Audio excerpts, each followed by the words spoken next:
मैं मयंक हूँ।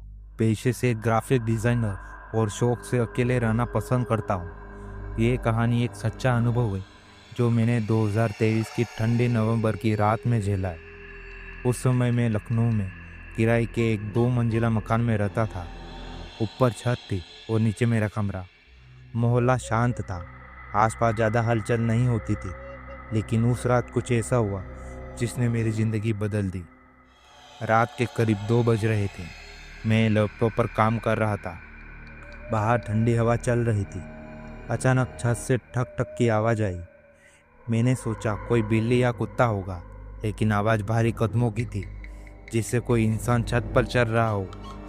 मैंने सोचा कोई चोर तो नहीं। मैंने फ़ोन की टॉर्च ऑन की और खिड़की से छत की ओर देखा, लेकिन वहाँ कोई नहीं था। मैंने काम फिर से शुरू किया, लेकिन फिर वही आवाज़, ठक ठक, इस बार थोड़ी तेज। मेरे पूरे शरीर में सिरहन दौड़ गई। मैंने हिम्मत करके दरवाज़ा खोला और सीढ़ियों से ऊपर छत पर गया, लेकिन छत पर कोई नहीं था। ना इंसान, ना जानवर, बस ठंडी हवा और एक पुरानी बाल्टी जो कोने में पड़ी थी। मैंने खुद को समझाया, शायद कोई बिल्ली थी, कूद के भाग गई होगी। मैं वापस नीचे आया। कमरे में अंधेरा और सन्नाटा। जैसे ही मैं अंदर गया, मेरी खिड़की अपने आप चर-चर की आवाज़ के साथ बंद हो गई। मैं ठिठक गया, दिल की धड़कनें तेज। अचानक पीछे की दीवार पर एक परछाई दिखी, एक लंबी दुबली औरत की परछाई, जो मेरी कुर्सी की तरफ झुकी हुई थी। मैंने तुरंत टॉर्च जलाई, लेकिन वहाँ कुछ नहीं था। ना परछाई, ना कोई इंसान। मैंने डर के मारे अपने दोस्त रोहित को कॉल किया। फ़ोन तो लग गया, लेकिन उधर से आवाज़ आई, वो ऊपर है, वो देख रही है। मैंने कॉल तुरंत काट दिया।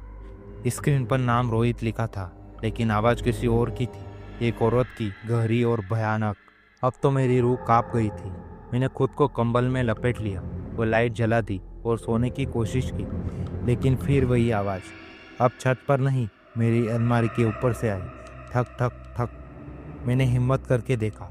वहाँ एक औरत बैठी थी, सफ़ेद साड़ी, उलझे बाल और उसकी आंखें लाल, मेरी ओर घूरती हुई।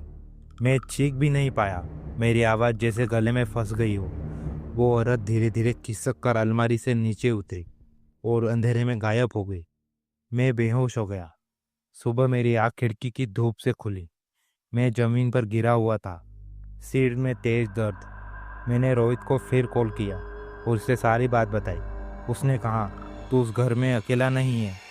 उस इलाके में पहले किसी औरत ने खुदकुशी की थी और लोग कहते हैं उसकी आत्मा वहीं भटकती है। मैंने उसी दिन वो घर छोड़ दिया। आज भी जब कभी मैं रात में छत की ओर देखता हूँ, तो वो आवाज़ें फिर कानों में गूंजती है, ठक ठक ठक। लेकिन अब मैं जानता हूँ, ऊपर कोई होता नहीं, लेकिन कुछ ज़रूर चल रहा होता है।